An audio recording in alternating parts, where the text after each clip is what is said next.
The Fast and Furious actress told Kelly Clarkson on her show in 2021 that she's a nervous flyer, but has convinced herself she won't die while listening to cheesy pop songs from her youth.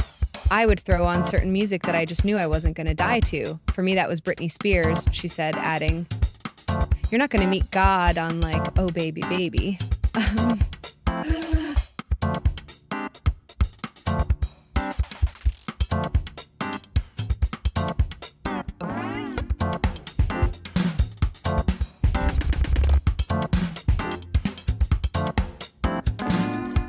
Game of Thrones actor Kit Harington has described himself as having OCDs galore, admitting to Jimmy Fallon that he picks up superstitions very easily.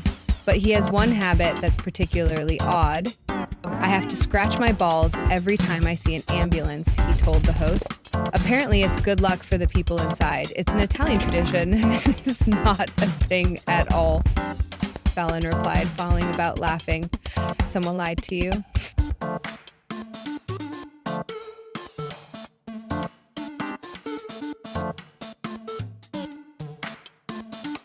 With 23 Grand Slam women's singles titles under her belt, we can't say we blame Serena Williams for her "if it ain't broke, don't fix it" attitude. In 2012, the London Standard reported that she always ties her shoelaces the same way and bounces the ball 5 times before the first serve and twice before the second. "I have too many superstitious rituals and it's annoying," she told the paper.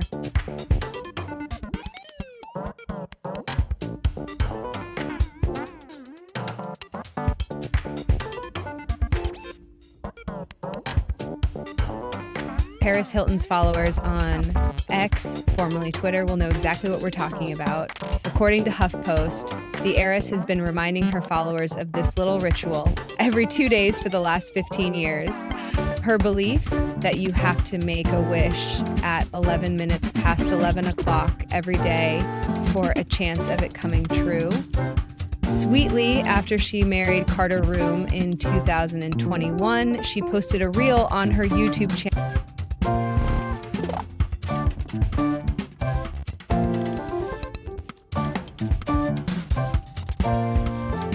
She told Australian podcast I've Got News for You that her mom collected all of the teeth she lost as a baby and put them in a little pouch, which she'd carry around for good luck between modeling jobs. Considering her stellar career, the practice seems to have worked out for her.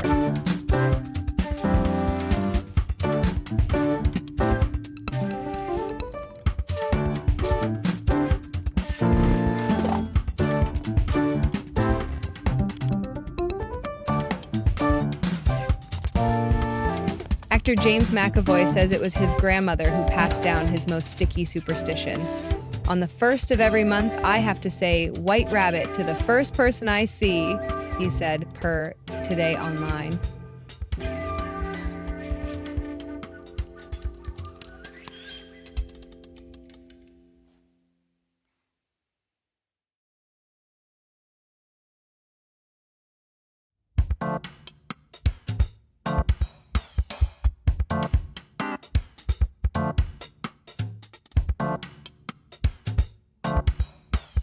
Not that Hollywood stars are neurotic or anything, but both Jennifer Aniston and Kim Kardashian feel the urge to step onto a plane right foot first for good luck, per People magazine.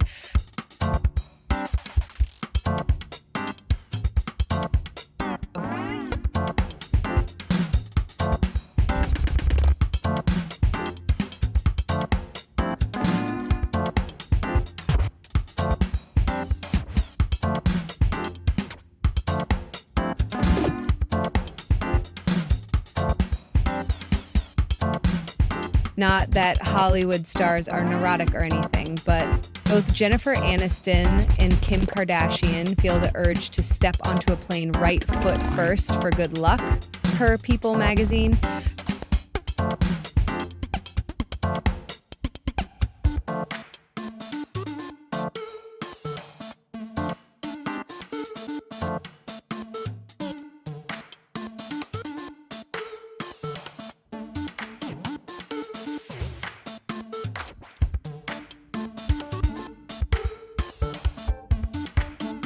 The 61-year-old Mission Impossible star is widely reported to be a fan of the age-old Japanese skin treatment made from the excrement of nightingales from the country's Kyushu island, also known as the Geishi facial.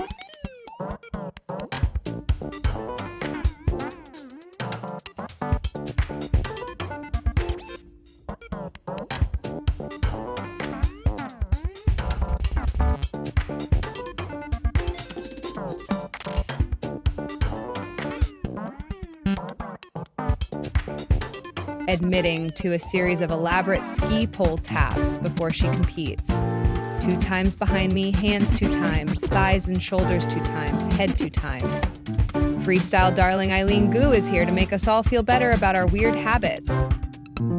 I've looked into psychology and it says that superstition is really good for competition and that it creates mentally stronger athletes, she told sponsor IW.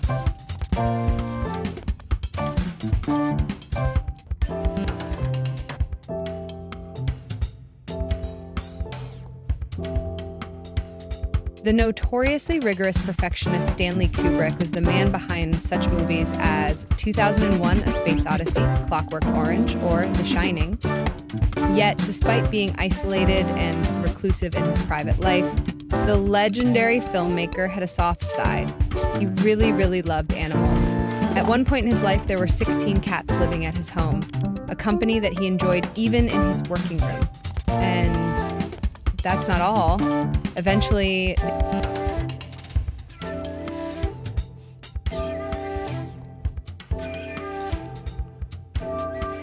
Da Vinci was a painter, an engineer, a writer, a sculptor, an inventor, an architect, a pioneer in exploring human anatomy, an avid animal lover, and possibly one of the most famous vegetarians, if not vegans, who ever lived. It seems that there's nothing that this man did not do. Yet it was sleeping. He wasn't a fan of it, and after conducting careful research and building up his knowledge, he started following the polyphasic sleep cycle. To put it in other words, Da Vinci's sleep would...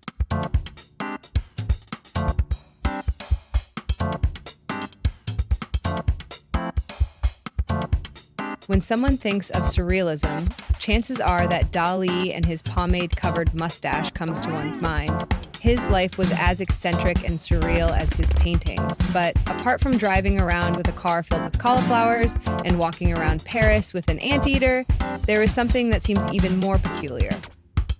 Once he married his muse and love of his life, Gala, he treated her like a goddess. He bought her a castle and was allowed to visit her, his...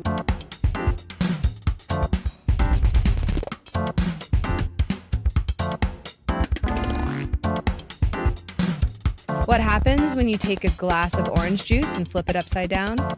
The juice spills out, of course. Igor Stravinsky, the boundary-bending Russian composer, applied the same technique to get his creative juices flowing. Each morning, he performed a headstand for 10-15 minutes in order to clean his head and be ready to write down some soon-to-become modern class.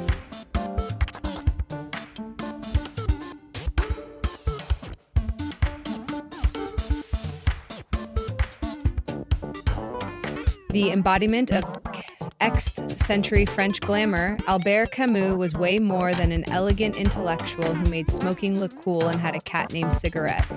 He was a writer who won the Nobel Prize, a philosopher, a political activist, a journalist, a passionate football lover, and a really, really big fan of animals. When he visited New York City, he made sure to check out the Central Park Zoo. Not once, not twice, but 20 times.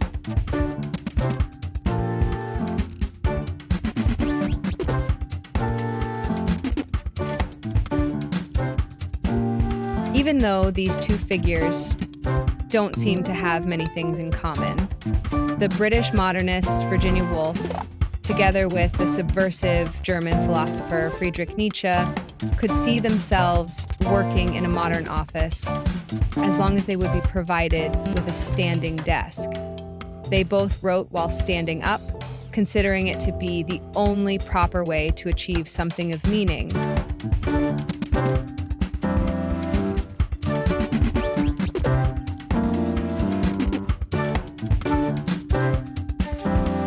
The eccentric Mexican artist Frida Kahlo suffered from very poor health all her life, but from the way she lived, it's sure that she was no ordinary mortal. What made her special was her love for animals. She had many pets, and most of them seemed like they belonged either in the jungle or one of her surrealistic paintings. She kept dogs, monkeys, parrots, hens, and sparrows. She even had a fawn called Granizo and an eagle with a slightly different name, Gertrudis.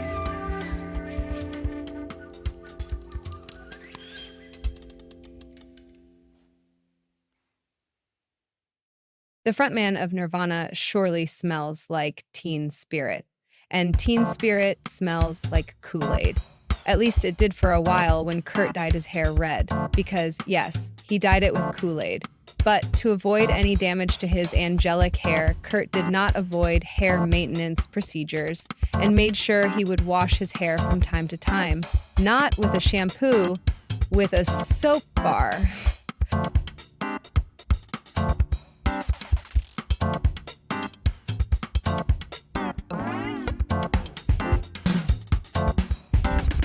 Big name in the world of classical music.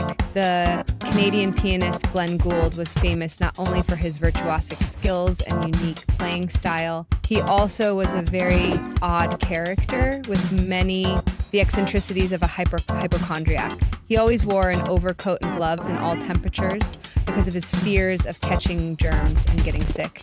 And when performance time arrived, he would always bring his own chair with him, no matter where the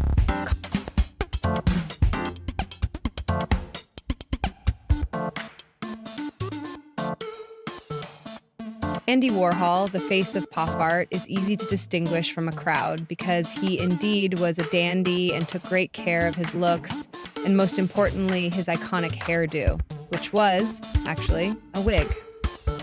Speaking of hair and unusual habits, Warhol really connected both of these elements by having the unusual habit of collecting wigs.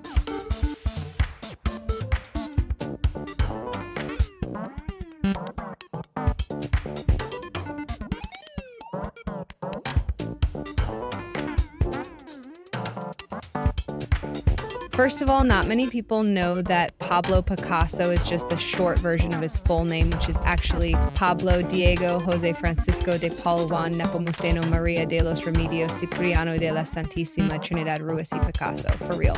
But he became famous for being an unstoppable force wherever he went.